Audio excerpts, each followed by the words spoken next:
माता का सिर जानकर आप क्यों काटा? परशुराम ने अपनी माता का सर, अपनी माँ का सर क्यों काटा? कथा के माध्यम से आपको शेयर करोगे कि किस कारण से परशुराम ने अपनी मामा का, अपनी मदर का क्यों काटा था। जय मित्रों, जय भगवान परशुराम, जय परशुराम की मित्रों भक्तों। ऐसा अवतार जिसने भगवान विष्णु का छठा रूप माना जाता है, जो आप चिरंजीवी में से एक है, जिसने अपने पिता की आज्ञा का पालन करते हुए अपनी माता का सिर काट दिया, जिसने तपस्या से भगवान शिव को प्रसन्न कर दिया, परशु प्राप्त किया, जो युद्ध कला के ऐसे महान आचार्य बने, जिससे भीम कर्ण द्रोणाचार्य ऐसे महायोद्धाओं ने शिक्षा पाई। उन्होंने 21 बार पृथ्वी पर शत्रुओं से नृत्य कर दिया। क्यों उनके हृदय में इतना क्रोध भरा था? क्यों वे महज ही अमर है, चिरंजीवी हैं, और क्यों समुद्र भी उनके आदेश पर पीछे हट गया? उसका जन्म, उनका अहंकार, उनका संकल्प, उनका संघर्ष और उनका दिव्य योगदान को बने रहिए हमारी वीडियो में पूरा अवश्य सुनिए, जिससे कथा को आप पूरी श्रवण कर सकें। एक ऐसे अवतार की जो नायक भी है, तपस्वी भी और संहारक भी है। परशुराम का जन्म और वंश। भगवान परशुराम के जन्म स्थान को लेकर कई महत्व, परंतु उनकी वंश परंपरा है वंश में हुई थी, जो वर्तमान मध्य के महेश्वर क्षेत्र में स्थित था। परशुराम के पिता महर्षि ऋषि एक महान तपस्वी थे और उनके स्वयं ब्रह्मा जी ने वंशज थे। परशुराम भार्गव गोत्र के ब्राह्मण हैं और भारद्वाज गोत्र के ब्राह्मणों के कुल गुरु माने जाते हैं। सत्यवती और ऋषि एक बार ऋषि विवाह की इच्छा से देश भ्रमण कर निकले। उस समय भारत में दो प्रमुख वंश थे, सूर्यवंश और चंद्रवंश। चंद्रवंशी राजा गादी शासन कर रहे थे, जिनकी एक अत्यंत सुंदर कन्या थी सत्यवती। जब ऋषि आज्ञा के दरबार में पहुंचे तो वहां उनका अत्यंत आदर पूर्वक स्वागत किया गया। सत्यवती की सुंदरता और गुणों को देखकर ऋषि उन पर मोहित हो गए। दरबार समाप्त होने के बाद उन्होंने राजा से सत्यवती के विवाह का प्रस्ताव रखा। राजा के इस प्रस्ताव से अचंभित रह गए, कि एक तपस्वी ब्राह्मण के आग्रह को अस्वीकार भी नहीं कर सकते थे। उन्होंने एक शर्त रखी, अर्थ जो दहेज स्वरूप 1000 घोड़े लाने होंगे, जिनके शरीर पूरा श्वेत हो और केवल एक कान काला हो। अब अंशरुचि की ये शर्त स्वीकार कर ली। उन्होंने वरुण देव की तपस्या की और उनकी कृपा से वैसे ही घोड़े प्राप्त हुए जैसा राजा ने मांगा था। उन्होंने वरुण देव की तपस्या की और उनकी कृपा से वैसे ही घोड़े प्राप्त हुए जैसा राजा ने मांगा था। उन्होंने वे घोड़े राजा को दिए और बदले में तपस्या सत्यवती को पत्नी रूप में प्राप्त किया। तो सत्यवती ने तपस्या जीवन में सहजता से अपनाया, किंतु उन्हें संतान नहीं हो रही थी। उधर उनके पिता राजा गादी को भी कोई उत्तराधिकारी नहीं था। उनके पिता राजा गादी को भी कोई उत्तराधिकारी नहीं था। एक दिन आशी ने सत्यवती से उसकी उदासी का कारण पूछा तो उन्होंने राजा की पिता बताया। ऋषि ने इस पर समाधान प्रस्तुत किया। उन्होंने 2 औषधि युक्त पेय संजीवनी रस तैयार किए, एक सत्यवती की माँ के लिए जिससे उन्हें एक बलशाली क्षत्रिय पुत्र प्राप्त हो और दूसरा स्वयं सत्यवती के लिए जिससे उन्हें एक तेजस्वी आर्य पुत्र प्राप्त हो। लेकिन सत्यवती की माँ को अर्श पर संदेह हुआ और उन्होंने दोनों पेय आपस में बदल लिए। समय बीता और दोनों स्त्रियां गर्भवती हुई। अर्श ने एक सत्यवती की ओर देखा तो उन्हें उसमें क्षत्रिय तेज दिखा। उन्होंने पूछा कि ऐसा क्यों हुआ? जब सरस्वती ने सच बताया, अर्श ने कहा, अब हमारा पुत्र एक महान योद्धा होगा। अर्श ने सत्यवती ने विनती की कि उसका पुत्र तो अर्शी हो जाए और उसका पौत्र महान योद्धा बने। आशिक ने उसकी प्रार्थना स्वीकार कर ली। आशिक ने उसकी प्रार्थना स्वीकार कर ली, परंतु सत्यवती ने जमद्रग नामक पुत्र को जन्म दिया, जो सत्य ऋषियों में से एक बने और उनके पुत्र हुए भगवान परशुराम, जो विश्व के छठे अवतार माने जाते हैं और अपने युग के सबसे पराक्रमी योद्धा बने। उनके पिता आर्ष जमद्रग अब ब्रह्मा जी ने वंशस्थ माता रेणुका ने परशुराम से पहले 4 पुत्रों को जन्म दिया था। वासु, विश्वासु, ब्रह्मभानु और पृथकर्मा अपने 5 पुत्र की प्राप्ति हेतु आश्य जमदग्नि और रेणुका के झील के समीप टेपे का डिब्बा नामक स्थान पर कठोर तपस्या की। उसकी तपस्या से प्रसन्न होकर भगवान शिव ने आशीर्वाद दिया कि भगवान विष्णु स्वयं रेणुका के गर्भ से जन्मे इस पुत्र को उन्होंने नाम दिया रामभद्र या राम, जो आगे चलकर परशुराम कहलाए। माता रेणुका अपनी पतिव्रता, धर्म पवित्रता और पति सेवा के लिए विख्यात थी। उनकी भक्ति इतनी प्रबल थी कि वे कच्ची मिट्टी के पात्र से बिना पकाए जल भरकर ले आती थी, क्योंकि वो पात्र केवल उनकी निष्ठा से जुड़ा होता था। एक दिन जब रेणुका नदी पर जल भरने गई, तभी आकाश मार्ग से कुछ गंधर्व रथ से सवार होकर निकले। एक क्षण के लिए ही सही, लेकिन रेणुका के मन में आकर्षण जागा। उसी क्षण उनका कच्चा घड़ा जल से खुल गया। ये भयभीत हो गई और जैसे ही उनका कच्चा घड़ा जल से खुल गया, वे भयभीत हो गई और नदी किनारे ही बैठी रही। घर लौटने का साहस नहीं कर पाई। इधर अर्शी जमदग्नि ने अपनी योग शक्ति से जब ये सब जान लिया और क्रोधित हो उठे, उन्होंने अपने सबसे बड़े पुत्र को बुलाया, कुल्हाड़ी सौंपी और आदेश दिया कि वो अपनी माँ को वध कर दे। पुत्र भयभीत हो गया और इनकार कर दिया। क्रोधित जमदग्नि ने उसे पत्थर में बदल दिया। इसके बाद उन्होंने एक एक कर सभी पुत्रों को बुलाया। सभी ने माँ को मारने से इनकार कर दिया और सभी को आर्य ने पत्थर बना दिया। अब केवल सबसे छोटे पुत्र परशुराम ही शेष बचे। वो सदैव आज्ञाकारी थे। उन्हें बिना किसी संकोच के माँ का सिर काट दिया। पिता की जमदग्नि अपने पुत्र की आज्ञाकारिता से अत्यंत प्रसन्न हुई और कहा, मांगो वरदान। परशुराम ने विनम्रता से कहा, पहला वरदान ये हो कि मेरी माता फिर से जीवित हो जाए। क्या कहा? पहला वरदान, मेरी माता फिर से जीवित हो जाए।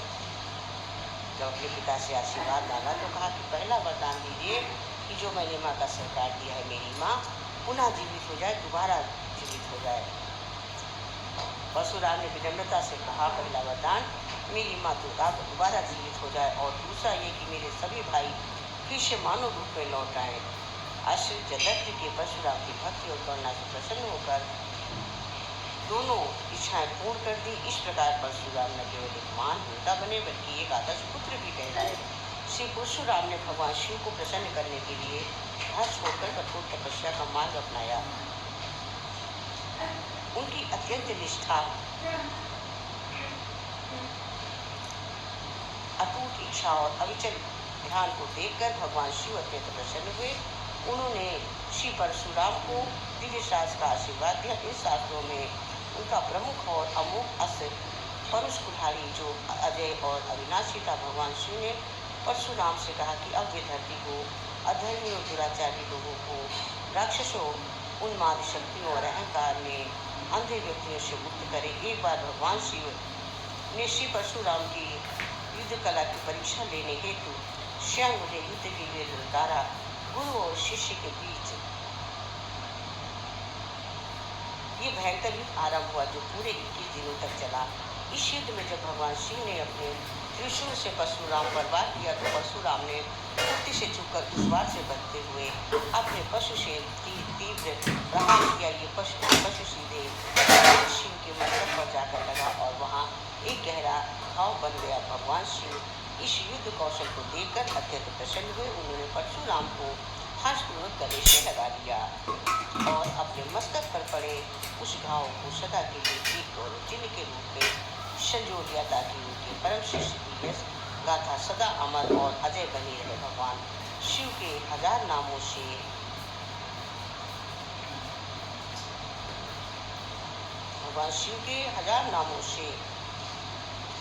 एक नाम खंड परशु, अर्थात वो जो परशु से घायल हुआ, इस युद्ध की स्मृति और श्री परशुराम की महिमा को उजागर करता है।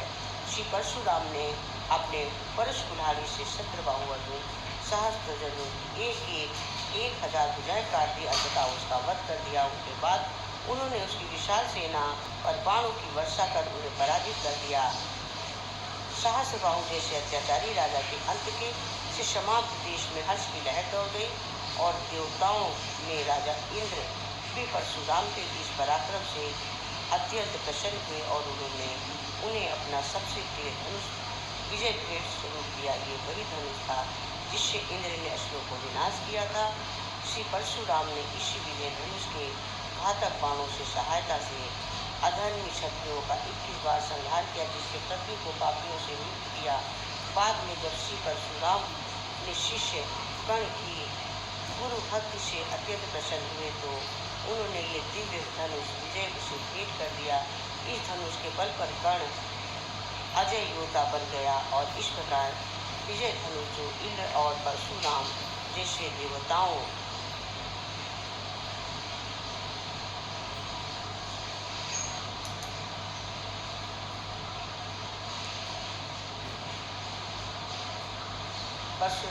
देवताओं और अवधूतों का शास्त्र रहा। अतः क्षत्रिय वंश और राजाओं के बीच लगातार युद्ध होते रहे। परशुराम का निवास वंश के अधीन महिष्मती वर्तमान महेश्वर नर्मदा नदी के किनारे में था। ये ज्ञात था कि क्षत्रिय है वंश और ब्राह्मण वंश से परशुराम उत्पन्न हुए कि 20 पीढ़ियों में के बैर चलता आ रहा था। महाभारत में भी इस बैर का कोई बात उल्लेख नहीं मिलता है। वंश के राजा कर्तवीर अर्जुन सहस्त्र अर्जुन अत्यंत बलशाली और क्रूर राजा था। वो भगवान विष्णु के सुदर्शन चक्र का अवतार माना जाता है। इतने दत्रों भगवान की आराधना कर दिव्य वरदान प्राप्त किए थे। एक उड़ने वाला रथ और सहस्त्र भुजाएं। इन वरदानों से वो अत्यधिक शक्तिशाली हो गया और रावण जैसे राक्षस का भी को भी पराजित कर दिया। एक दिन कर्तवीर और अर्जुन परशुराम के पिता जमदग्नि ऋषि के आश्रम पर पहुंचा। उस समय परशुराम जंगल में यज्ञ की सामग्री एकत्र कर रहे थे। इतने बड़े राजा और उसकी सेना के लिए अर्श के दिव्य कामधेनु गाय की सहायता से भव्य भोज की व्यवस्था कर दी। जब राजा को इस बात का पता चला तो वो उस गाय को हड़पना चाहता था। अर्श के मना करने पर उसने कामधेनु को बलपूर्वक छीन लिया। जब परशुराम घर लौटे और उन्हें ये पता चला तो उन्होंने क्रोध से आकर कीर्तिवीर अर्जुन के महल पर धावा बोला, सैनिकों का संहार किया और स्वयं राजा को अपने पशु से मार डाला। गाय को वापस लेकर वो आश्रम लौटे। उनके पिता जमदग्नि ने उनका स्वागत तो किया, लेकिन उनके रक्त रंजित पशु को लेकर उन्हें आगाह किया। क्रोध और अभ्यक्त ब्राह्मण के लिए अनुचित है। परशुराम ने ये सीख स्वीकार की और 1 वर्ष तक तपस्या हेतु तीर्थ यात्रा पर निकल पड़े। इसी दौरान वीर अर्जुन के पुत्रों ने प्रतिशोध में जमदग्नि ऋषि की हत्या कर दी। उन्होंने आश्रम पर आक्रमण किया और ऋषि के तीरों से छलनी कर दिया। फिर उनका सिर काट कर ले गए। जब परशुराम लौटे तो उन्होंने अपनी माता रेणुका को अपने मृत शरीर के पास विलाप करते देखा। उन्होंने क्रोध से 21 बार अपनी छाती पीटी। ये दृश्य देख परशुराम का हृदय आग से भर गया। उन्होंने शपथ ली कि इस अत्याचार का प्रतिशोध क्षत्रियों का 21 बार संहार करके लेंगे। हर बार के लिए एक बार परशुराम ने संपूर्ण पृथ्वी पर यात्रा की और समस्त क्षत्रियों का वध किया, चाहे वे निर्दोष हो या हर बार के लिए परशुराम ने संपूर्ण पृथ्वी पर यात्रा की और समस्त क्षत्रियों का वध किया, चाहे वे निर्दोष हो या दोषी। महाभारत कहता है कि त्रेता और द्वापर युग के बीच में परशुराम ने क्षत्रियों का 21 बार संहार किया और रक्त से 5 सरोवर बनाए, जिन्हें समस्त पंचम कहा गया। एक लोक कथा के अनुसार जब परशुराम ने एक ऋतु के बाद अपने पशु को मालप्रभा नदी में धोया तो उसका रक्त इतना गहरा था कि पूरी नदी लाल हो गई। नीचे कपड़े धो रहे गांव की महिलाओं ने चिल्लाकर कहा, ए होल यानी अरे क्या नदी है। यही होले नाम का कारण बना। वर्तमान कर्नाटक राज्य में एक स्थान एक अन्य कथा बताती है कि जब परशुराम दक्षिण भारत पहुँचे तो केरल के तटीय मछुआरे समुदायों ने भयवश ब्राह्मण जनेऊ पहन लिया और ब्राह्मणों की भांति आचरण करने लगे। परशुराम ने उन्हें क्षमा किया और भूमि दे दी। अंततः परशुराम ने अश्वमेध यज्ञ किया, जो केवल सम्राट ही कर सकता है। इस यज्ञ में उन्होंने जितनी भूमि पर विजय पाई थी वो सब उन्होंने अवश्य कश्यप को यज्ञ में बाद ब्राह्मणों को दे दी। उन्होंने ये भूमि विशेषकर उन ब्राह्मणों को दी जो उत्तरी भारत में भारतीय दयनीय स्थिति में पुरानी सेवाओं में लगे थे। इस यज्ञ को रोकने के लिए बचे हुए क्षत्रिय तो परशुराम को युद्ध में पराजित करते या उसकी अधीनता स्वीकार करते। ये ना तो उन्हें हरा पाए और ना ही यज्ञ का रोक सके। परिणाम स्वरूप वे सब समाप्त हो गए। परिणाम यह हुआ कि सभी समाप्त हो गए और भगवान परशुराम विष्णु के छठे अवतार माने जाते और वे इतने विशिष्ट कि अपने अमृत के कारण उन्होंने विष्णु के आगामी 2 अवतार भगवान राम और श्री कृष्ण दोनों को देखा और उनके संबंध भी स्थापित किया। उन्होंने न केवल रामायण में बल्कि महाभारत में भी महत्वपूर्ण भूमिका निभाई। रामायण की कथा में परशुराम ने शिव का परम दिव्य धनुष जनक महाराज सीता के पिता को सीता के स्वयंवर हित प्रदान किया। सत्य यह थी कि जो भी राजकुमार इस भरी रहस्यमय धनुष को उठाकर उसे प्रतंचा चढ़ा सकेगा वही सीता का वर्णन कर सकेगा। सभी राजाओं ने प्रयास किया लेकिन कोई सफल नहीं हो सका। अंततः जब श्री राम ने धनुष को उठाकर प्रतंचा चढ़ाई तो वो धनुष बीच से टूट गया। इस विचित्र और उग्र वेदी ध्वनि में महेंद्र पर्वत पर तपस्यारत परशुराम को विचलित कर दिया। वाल्मीकि रामायण के अनुसार जब श्री राम और सीता विवाह के बाद अपने पिता दशरथ के साथ लौटे तो तभी मार्ग में परशुराम ने उनका रास्ता रोका। वो अत्यंत क्रोधित थे और उन्होंने राम की ललकारा। उन्होंने दशरथ से कहा कि उनके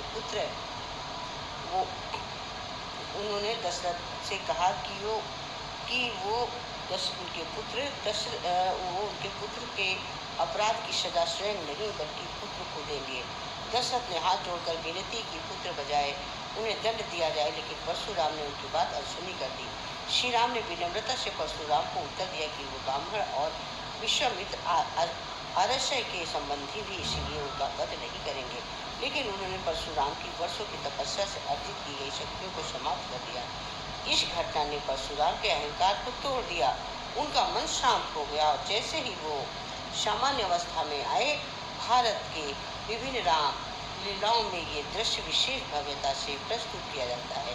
एक पुरानी कथा के अनुसार एक सामान्य कथा के अनुसार जब परशुराम अत्यंत क्रोधित होकर वहाँ पहुँचे तो सभी क्षत्रिय राजाओं ने धर्मपूर्वक वशिष्ठ ने उनसे न भिड़ने की सलाह दी कि सीता स्वयं उनके पास गई और उन्होंने परशुराम से आशीर्वाद प्राप्त किया। परशुराम ने उन्हें आशीर्वाद दिया, दीर्घ सुमंगल विभव अर्थात तुम्हारा पति तुम्हारे जीवन भर जीवित रहेगा। जब परशुराम भी श्री राम से भिड़ने आगे बढ़े तो वे अपना परशु कुल्हाड़ी उठाने को असमर्थ हो गए और श्री राम का तेज सौम्यता और दिव्यता देखकर परशुराम स्तंभ रह गए। तभी उन्हें ये बोध हुआ तभी उन्हें ये पता चला कि जिस विश्व के अवतार है उनके समक्ष उनका अगला अवतार श्री राम खड़े हैं। उस क्षण परशुराम का धनुष अपने आप ही राम की ओर उड़ गया और भगवान विष्णु की आत्मा उनके भीतर प्रवेश कर गई। इसी के साथ विष्णु के सप्तम अवतार की पूर्ण अभिव्यक्ति हुई। परशुराम और भीष्म 2 महायोद्धा 2 कालजयी नाम गुरु और शिष्य के रूप में एक ऐतिहासिक संबंध साझा करते हैं। भीष्म कुरुवंश के राजकुमार के बाल्यकाल में परशुराम ने उन्हें अस्त्र शस्त्र की विद्या सिखाई थी। कई वर्षों बाद सुंदर राजकुमारी अम्बा के कारण उनके बीच टकराव हुआ। भीष्म ने अम्बा अंबिका और अम्बालिका को एक राजनीतिक भ्रम के चलते बलपूर्वक स्वयंवर से उठा लिया था, परंतु अम्बा का हरण हो जाने के बाद किसी राजा ने उसे विवाह करने का इनकार कर दिया। भीष्म स्वयं भी अपनी भीष्म प्रतिज्ञा का आजीवन ब्रह्मचर्य और हस्तिनापुर की सेवा के कारण अम्बा से विवाह नहीं कर सकते थे। निराश अम्बा ने परशुराम से न्याय की गुहार लगाई और उनसे भीष्म को दंड देने की विनती की। परशुराम ने करुणा से भरकर उनकी प्रार्थना स्वीकार कर ली और अपने ही शिष्य भीष्म से युद्ध की घोषणा की। ये युद्ध 23 दिनों तक चला, लेकिन दोनों में आपस में टकरार योद्धा रक्त रंजित हो गए और शरीर बाणों की छिदित हो गई। भीष्म शिव के दिव्य अस्त्र का ज्ञान था जिसे परशुराम नहीं जानते थे। जब भीष्म उसे प्रयोग करने ही वाले थे तभी सभी देवता उनके सामने प्रकट हो गए और बोले, भीष्म ये तुम्हारे गुरु का अपमान होगा। अपने हाथ रोक लो। भीष्म ने देवताओं की बात मान ली और उसी बीच परशुराम के पिता जमदग्नि और पितामह आर्षिक की आत्माएं प्रकट हुई। परशुराम ने एक पुत्र जब उसकी छत्री से युद्ध मत करो, शौर्य और युद्ध धर्म क्षत्रियों का है, ब्राह्मणों को संपत्ति दे, वेदों का अध्ययन और तप है, भीष्म को पराजित करना असंभव है, ये तुम्हारा अंतिम युद्ध हो। अंततः परशुराम ने युद्ध त्याग दिया और देवताओं के भीष्म की वीरता की सराहना की। भीष्म ने परशुराम से आशीर्वाद मांगा और गुरु को नमन किया। परशुराम ने स्वीकार किया कि मैंने अपने सारे अस्त्रों का प्रयोग किया है, लेकिन भीष्म पर कोई प्रभाव नहीं पड़ा। अब तुम्हारा एकमात्र आशय स्वयं भीष्म है। दैविक युग के अंत में जब परशुराम संन्यास की ओर बढ़े, तभी अपनी सारी संपत्ति और शस्त्र ब्राह्मणों को दान देना शुरू किया। तभी द्रोण, जो उस समय एक निर्धन ब्राह्मण थे, उससे भिक्षा मांगते हुए आए और तब तक परशुराम अपना सोना कश्यप को और भूमि अन्य ब्राह्मणों को दान कर चुके थे। अब उनके पास केवल उनका शरीर और अस्त्र ही शेष थे। परशुराम ने द्रोण से पूछा कि क्या चाहते हो? द्रोण ने उत्तर दिया, भृगुवंशी, मुझे आपके सभी अस्त्र और उनके चलाने वाले वापस बुलाने की समस्त विद्याएं दीजिए। इस प्रकार परशुराम ने द्रोणाचार्य को समस्त विद्या प्रदान की। आगे चलकर यही द्रोणाचार्य कौरवों और पांडवों दोनों के गुरु बने। कुरुक्षेत्र युद्ध में उनकी भूमिका निर्णायक रही। कर्ण, सूर्यपुत्र और पांडवों के सौते कि क्या चाहते हो? द्रोण ने उत्तर दिया, परशुराम संन्यास की ओर बढ़े, तभी अपनी सारी संपत्ति और शस्त्र ब्राह्मणों को दान देना शुरू किया। तभी द्रोण, जो उस समय एक निर्धन ब्राह्मण थे, उससे भिक्षा मांगते हुए आए और तब तक परशुराम अपना सोना कश्यप को और भूमि अन्य ब्राह्मणों को दान कर चुके थे।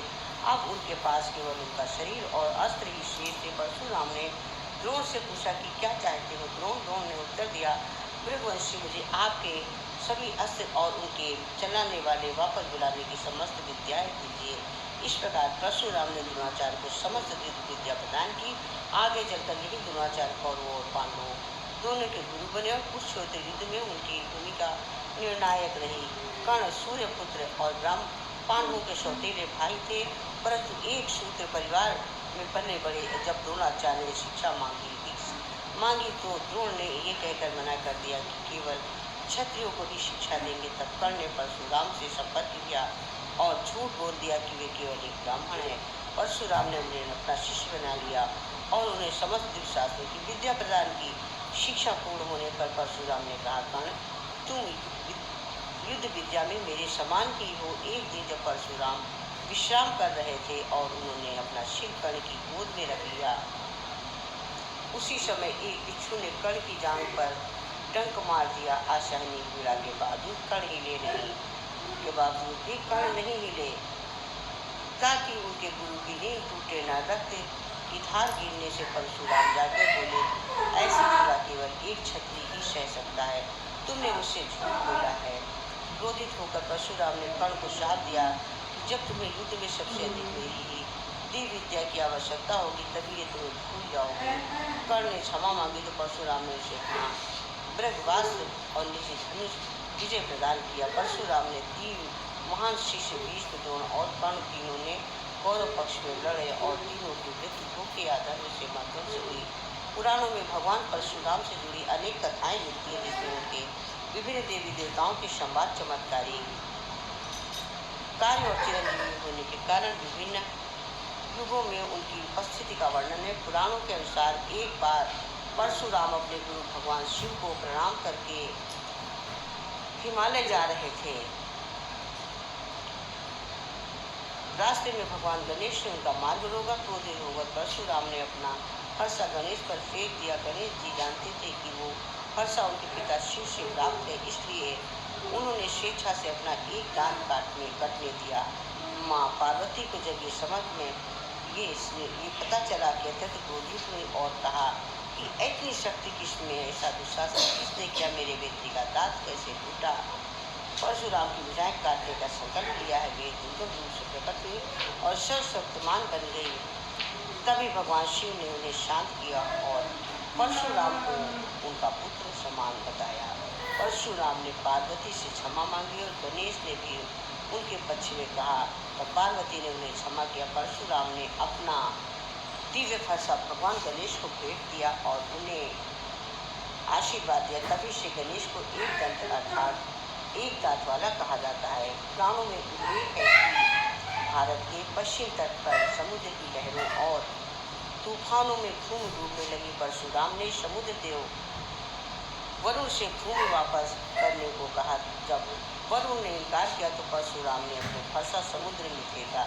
जहाँ फरसा गिरा वहाँ नई भूमि प्रकट हुई, परंतु वो भूमि खारेपन के कारण बंजर थी। तब परशुराम ने नागराज से तप करके प्रार्थना की कि वे पूरे क्षेत्र में नागों को फैलाएं ताकि उनका विष खारेपन को नष्ट कर दे। नागराज ने सहमति दी और भूमि उपजाऊ बन गई। इसी प्रकार परशुराम ने आज के केवल कोपड़ा, गोवा, महाराष्ट्र और कर्नाटक जैसे क्षेत्रों को समुद्र से वापस लिया। ये क्षेत्र परशुराम क्षेत्र कहलाता है। उन्हें 108 स्थानों पर भगवान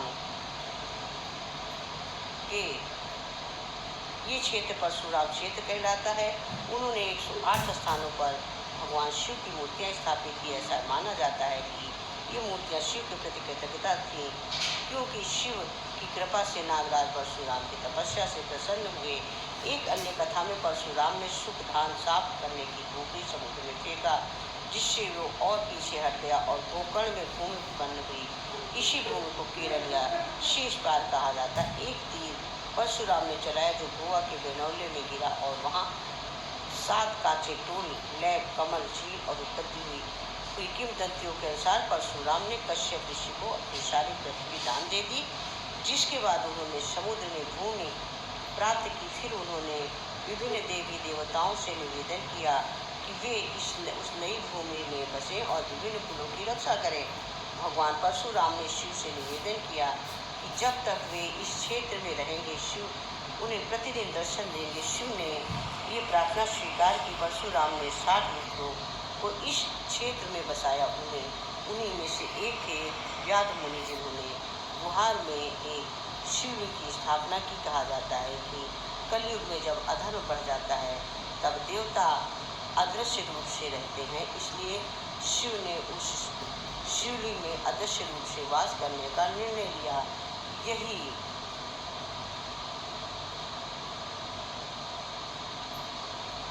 शिवलिंग आज जादेश्वर के नाम से प्रसिद्ध है। क्षेत्र महात्मा में वर्णन है कि रामभोज नामक एक राजा परशुराम के भक्त थे। वो गोकर्ण से कन्याकुमारी तक के क्षेत्र के राजा थे और परशुराम क्षेत्र के प्रमुख शासक कहे जाते हैं। अश्वमेध यज्ञ करते समय राजा ने हल चलाते हुए एक नाग को एक राक्षस था तो गलती से मार दिया। पाप से मुक्त होने हेतु परशुराम ने उन्हें एक राजकीय चांदी का आसन बनाने को कहा, जिसके चारों ओर कोनों पर नागों की मूर्ति हो। परशुराम ने उन्हें तुला भरण अपने वजन के बराबर स्वर्ण दान का आदेश भी दिया। राजा ने सफलतापूर्वक यज्ञ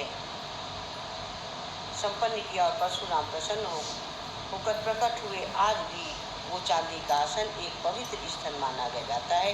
ये भूमि तोले नाम से प्रसिद्ध है। एक बार परशुराम सूर्यदेव से नाराज हो गए क्योंकि वो अत्यधिक गर्मी फैला रहे थे। परशुराम ने आकाश की ओर कई तीर छोड़े, जिससे सूर्य भयभीत हो गए। जब परशुराम ने तीर समाप्त हो गए तो उन्होंने अपनी पत्नी धारिणी से और तीर लाने को कहा। सूर्य ने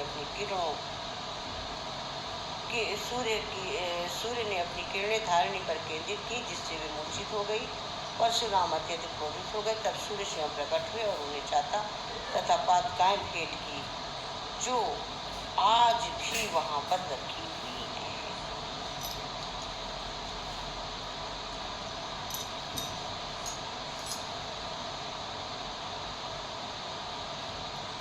जो आज भी परशुराम से जुड़ी 2 वस्तुएं मानी जाती हैं। नाथ संप्रदाय के अनुसार अपने प्रतिशोध के कार्यों के बाद परशुराम ने गंधमार्दन पर्वत पर जाकर भगवान तत्वों से अत्याधिक मार्गदर्शन प्राप्त किया। उनकी वार्ता से त्रिपुरा रहस्य नामक ग्रंथ की रचना हुई, जिसमें अद्वैत वेदांत का वर्णन है। द्वैतुक ने उन्हें शास्त्रों का ज्ञान, संसार से वैराग्य और अद्वैत का बोध किया। इस ज्ञान के माध्यम से परशुराम क्रम चक्र और पुनर्जन्म से मुक्त हो गए। परशुराम और सप्तऋषि अगस्त को कलारी पेटू के संस्थापक माना जाता है, जो विश्व की सबसे प्राचीन मार्शल आर्ट मानी जाती है। परशुराम को शस्त्र विद्या अर्थात शस्त्र शास्त्रों की कला में पूर्ण निपुणता प्राप्त थी, जिसे उन्होंने अपने गुरु भगवान शिव से सीखा था। इसी ज्ञान के आधार पर उन्होंने सारी कलारी पेटू वक्कल कालरी का विकास किया, जिससे हथियारों का प्रयोग कर पर विशेष बल दिया जाता है। जबकि मुक्केबाजी, स्टाइलिंग और पकड़ने तकनीक, रेसलिंग और अपेक्षा कम आती थी, वहीं दक्षिणी कलारी पर्यट कर थक्के बांध की कलारी की रचना ऋषि अगस्त्य ने की थी, जो अधिकतर निशस्त्र युद्ध पर केंद्रित होती है।